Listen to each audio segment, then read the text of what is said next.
Hello everyone. UPSC prelims conclude होने के बाद जिस तरह का रिस्पांस और माहौल देखा जा रहा है काफ़ी डिप्रेसिंग है और ऑब्वियस भी है, क्योंकि लास्ट 10-15 साल में तो जब से ये डाटा डिसेमिनेशन खास करके तेज़ हुआ है, लोग जान रहे हैं किस तरह का पेपर आता है, क्या होता है। आम आदमी में भी जब एक्सेस हुआ है इन चीज़ों को लेके, तो तब से लेकर ऐसा पेपर देखा ही नहीं गया। बहुत तरह की बातें हो भी रही है, काफ़ी निराशा और मायूसी वाला माहौल है चारों तरफ। तो सबसे पहले कुछ ये सब बातें हैं, इन मुद्दों पे हम बात कर लें ज़रा, देखते हैं कि किस तरह का कुछ रास्ता निकल पाता है। सबसे बड़ा एक मामला ये होता है कि लोगों के बीच में, खास करके फ्रेशर्स और स्टूडेंट्स के बीच में, एक ये है कि एक एकदम होपलेस वाला सिचुएशन है कि नेक्स्ट क्या हो, स्टेप फॉरवर्ड जिससे कुछ राहत भी मिले। सबसे पहले तो ज़्यादातर लोग गवर्नमेंट जॉब को जो फैंटेसी है लेके, तो मिडिल क्लास और पुअर समझ लीजिए एकदम हम्बल बैकग्राउंड वाले लोगों के बीच में है कि कुछ सब्सटेंशियल हो जाए जिससे एक रिकग्निशन मिल सके सोसाइटी में, कुछ है ना, कुछ कम से कम ये हो कि एक समाज में पहचान मिल सके। इसी से जूझते रहते हैं मिडिल क्लास के लोग। तो उस चक्कर में एक सबसे बेहतरीन और मुश्किल हो के भी जो सबसे आसान एक ऑप्शन बचता है वो है यूपीएससी, खास करके सिविल सर्विस वाला एग्ज़ाम। तो इस बार जिस तरह का पेपर था, एक ख़ास तरह का मैसेज था यूपीएससी की तरफ से। अब वो मैसेज क्या था, मतलब एक्सप्लिसिटली नहीं बोल के वो नोटिस या नोटिफिकेशन के ज़रिए, अपने पेपर के ज़रिए लोगों को समझा दिया है कि भाई दो केस बन सकते हैं। या तो ये आपका हो गया एलिटिज़म,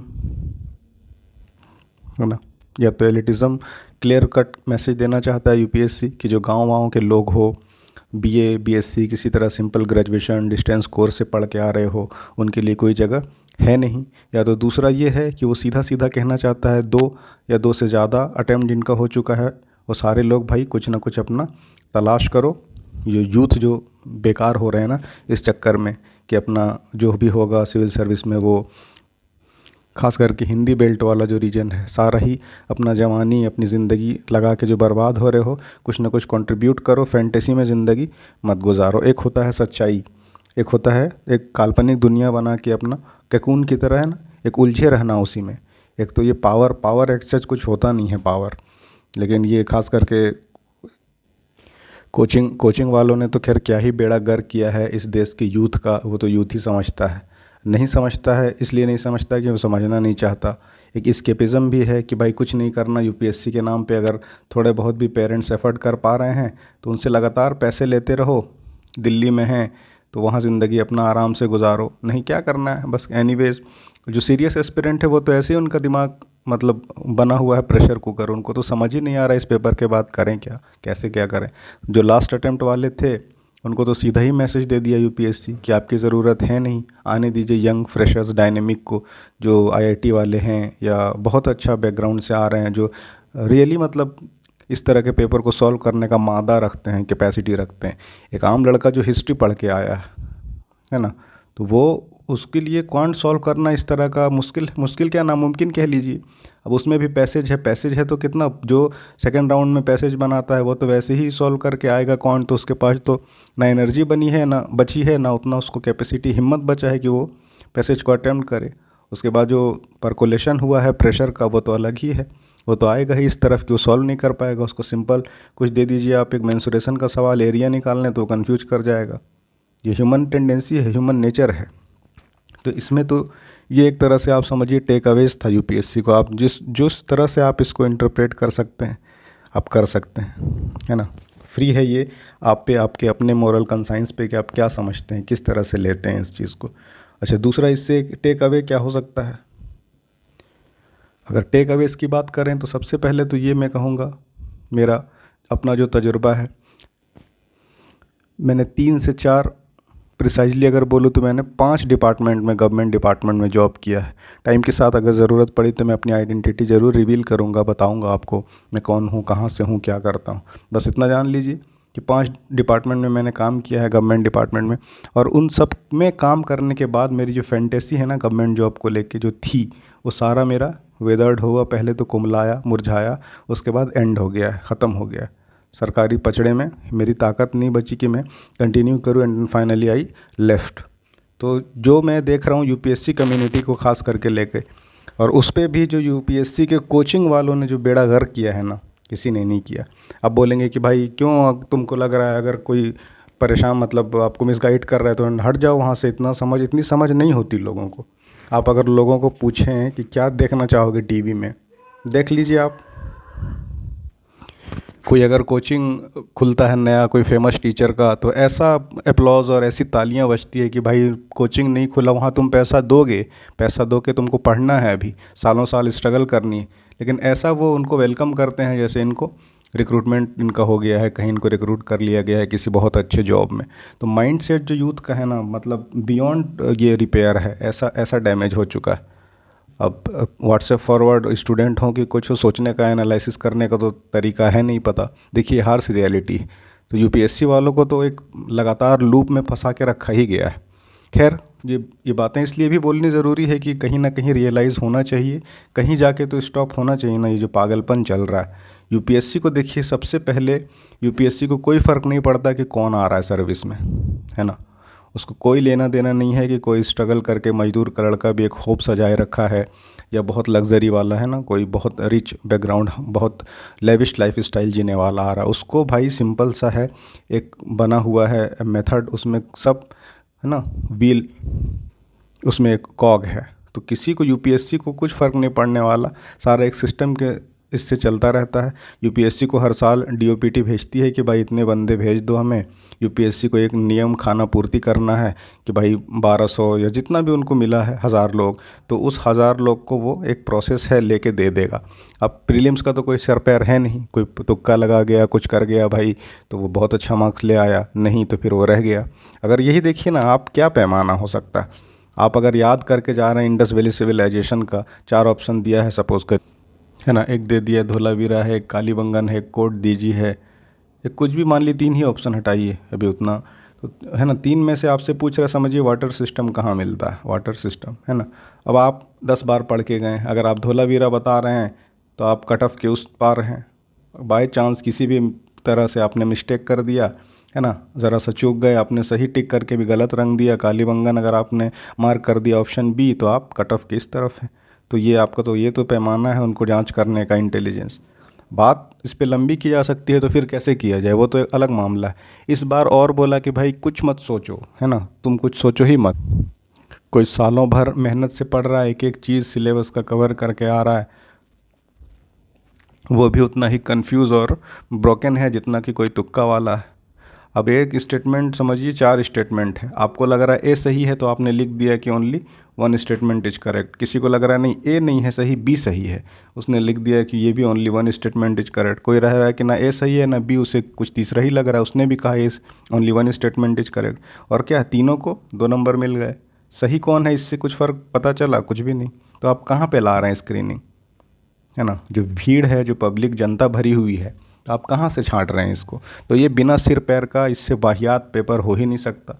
बस चूँकि यूपीएससी ले रही है तो ऐसा थोड़ी है कि भाई वो एकदम भगवान जैसा हो गया कि वो गलत कर ही नहीं सकता। पिछले साल, ये प्रीवियस ईयर में भी देखिएगा, कुछ से कुछ आंसर की कई बार सारे क्वेश्चंस का दे देता है वो। अब ना वो आपके चैलेंज सुनेगा ना कुछ सुनेगा, आप हो हंगामा करते रहिए। तो ये तो यही था सबसे पहले। तो इसीलिए मैंने दूसरा ये जो लिखा है, चेजिंग ए वाइल्ड गूस। तो आप, ये वही हो गया ना, सारा दिन आप तैयारी कर रहे हैं भाई, पेपर है पेपर है, वहाँ क्या है, लॉटरी सिस्टम कर दिया है कि भाई आइए अपना अपना नाम भरिए, OMR शीट क्या है वो पर्ची भरिए, है ना, नाम पता भरिए, उसके बाद नाम पता भरिए और सब सीधा सीधा गोला रंग के सबमिट कर दीजिए। फिर हम सबको भर देंगे एक डब्बा में, जो आपका वो मशीन है OMR शीट चेक करने का। उसके बाद उससे लॉटरी निकालेंगे, जिसका नाम निकलेगा उसको ना कोई सिर पैर है ना कुछ है।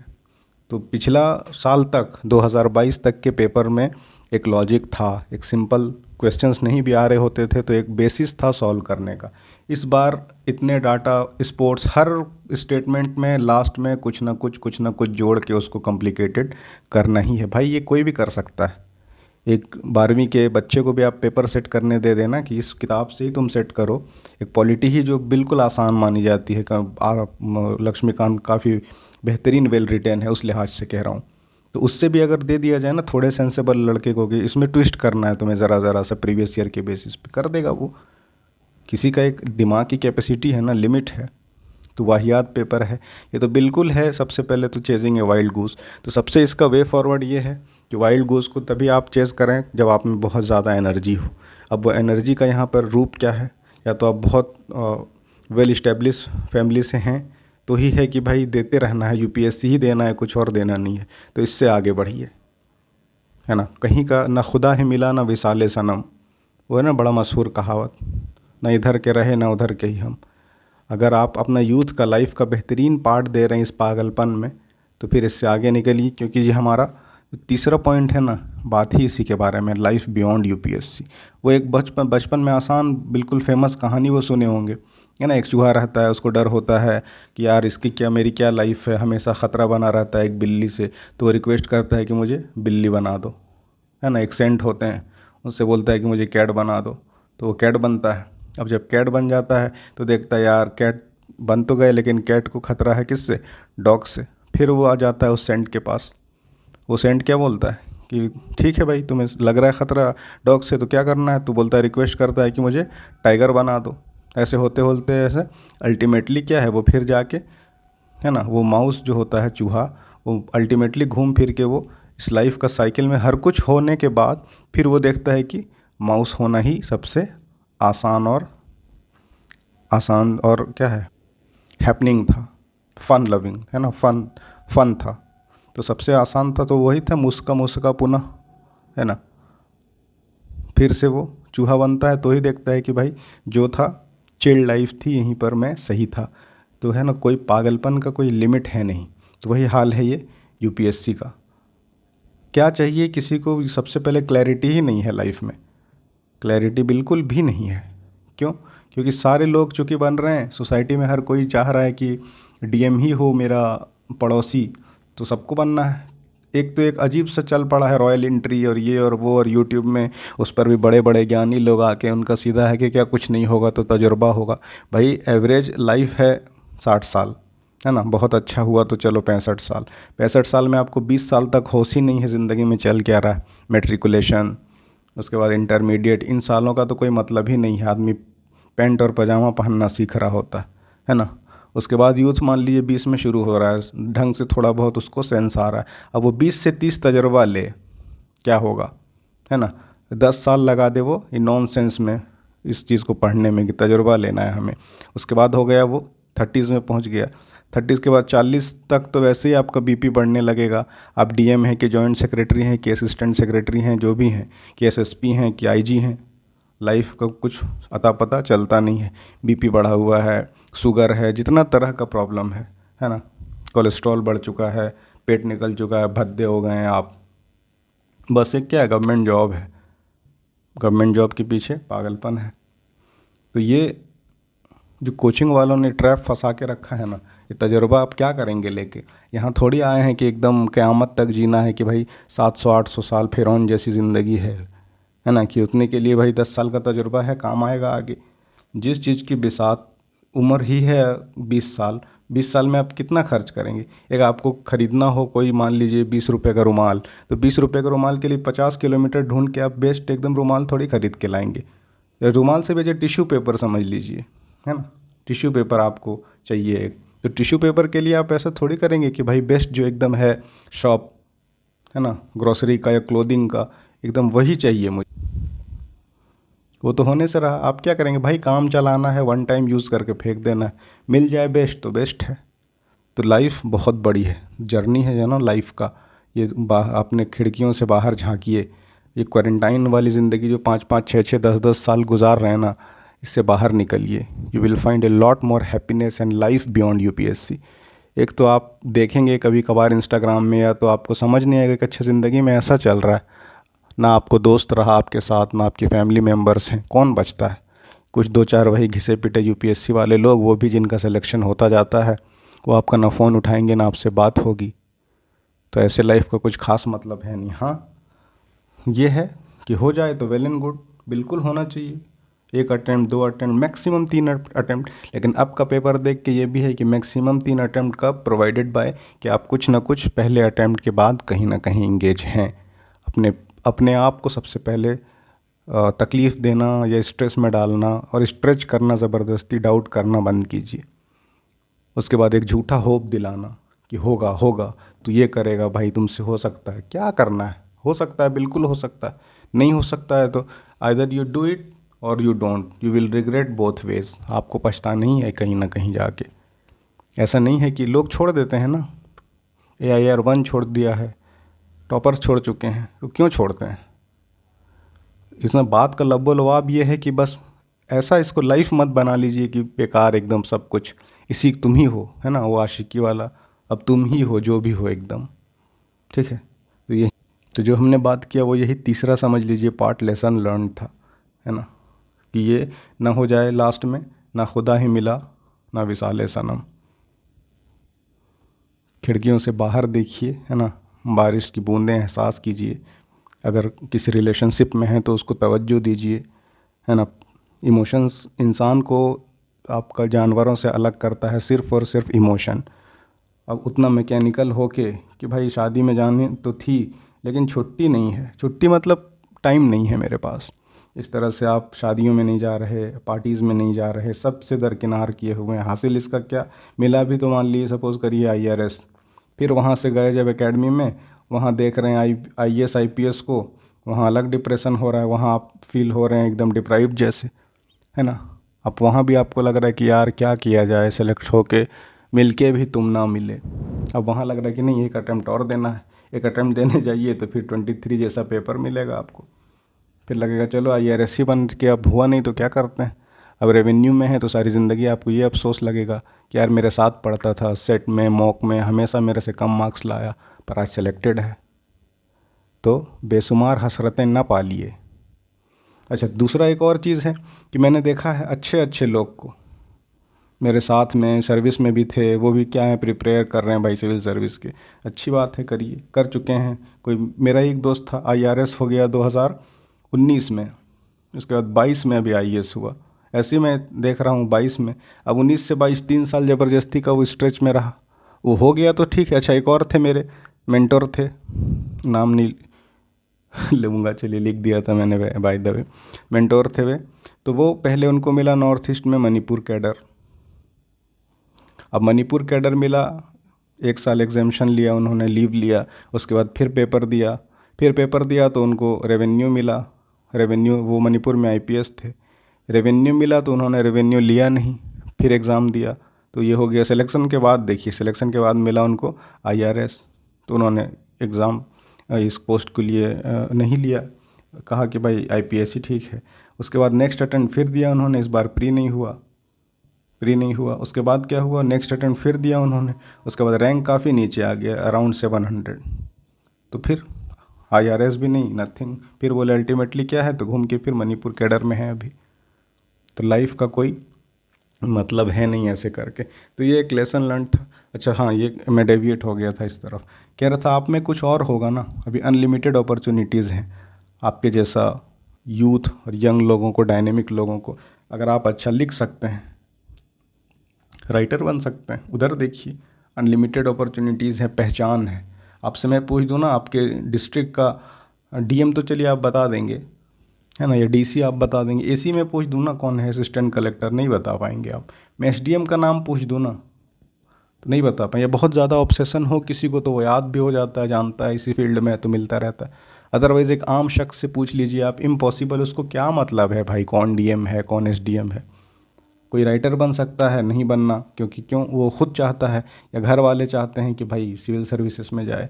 कोई बहुत अच्छा किसी और फील्ड में है, कुछ भी कर सकता है ना, स्टैंड अप कर सकता है। ये मैं एक हैपनिंग लाइफ वाला बता रहा हूँ, लेकिन नहीं करना, क्यों करना, UPSC करना है, पापा का ड्रीम है, तो ऐसा कुछ होता नहीं है। सबसे पहले तो ये इस तहखाने से बाहर निकलिए और एक्सप्लोर करिए लाइफ को। हो जाता है तो वेल एंड गुड, नहीं होता है तो आगे के भी रास्तों के बारे में सोचिए। तो वे फॉरवर्ड यही है कि इस तरह का जो पेपर है ना, स्ट्रेस ओवर स्ट्रेच करना खुद को बंद कीजिए। और ज़िंदगी जो है ना, ये वन टाइम अफेयर है। आप ठीक है, आपको लग रहा होगा कि बुद्धिज़्म का फ़िलॉसफी मानते होंगे, ठीक है, वो अलग बात है, लेकिन रियल लाइफ में बोधिसत्ता बन के कोई फ़ायदा नहीं होने वाला। एक बार जब हो जाता है ना फैसला कि जानने का वक्त आ गया, तो फिर रिग्रेट के अलावा कुछ नहीं रहता। रूमी का एक बहुत फेमस कोट है ना, उसके साथ ही ख़त्म करते हैं ये सेशन कि there is no limitation except your mind, या यूँ कह लीजिए। तो इतने अपने आप को जुल्म सितम में मत डालिए और तैयारी करते रहिए। बस ये इस उम्मीद से नहीं कि कितना मुश्किल है तेरे हिज्र में ज़िंदा रहना, इसके साथ नहीं करिए। तू मिल गया तो सही है, क्योंकि जिस तरह का पेपर आ रहा है एक साफ, जैसे मैंने पहले कहा था, एक मैसेज है कि भाई अपनी ज़िंदगी मत वेस्ट करिए। तैयारी कर चुके हैं, खास करके अगर एक अटेम्प्ट भी जिनका हो चुका है, कुछ ना कुछ जिस फील्ड में आपको लगता है कि इनकम हो सकता है स्टेबल, थोड़ी पहचान मिल सकती है, उसके साथ साथ यूपीएससी दे लीजिए। जब आप प्री क्वालिफाई कर लें इस गैम्बल वाले पेपर से, है ना, जब आपके नाम की लॉटरी निकल जाए, 3 महीने आप बाकी तो पढ़े हैं ही, टच में रहना ही है थोड़ा थोड़ा, जब आपका प्री निकल जाए तो आराम से मेंस की तैयारी कीजिए और फिर अपने काम में बैक टू वर्क लौट आइए। तो ये था ये। बाकी स्ट्रेस बातें करेंगे तो कोई अंत है नहीं, अनलिमिटेड है। मैं भी बहुत बहुत ज़्यादा मतलब स्ट्रेस में पेपर देख के, जिस तरह का माहौल है ना मेरे जूनियर्स का, मेरे स्टूडेंट्स का, तो मुझे ज़रूरी लगा ये बातें बतानी। तो मैंने एक ये जितना ज़रूरी था एटलीस्ट उतना बोला। बाकी देखते हैं, है ना, कितना आप पे असर होगा, आप किस तरह से इसको लेते हैं। लिखिए कमेंट सेक्शन में, अगर कुछ है तो मैं भी सीखता हूँ। और मिलते हैं फिर एक और वीडियो में। Thanks for watching.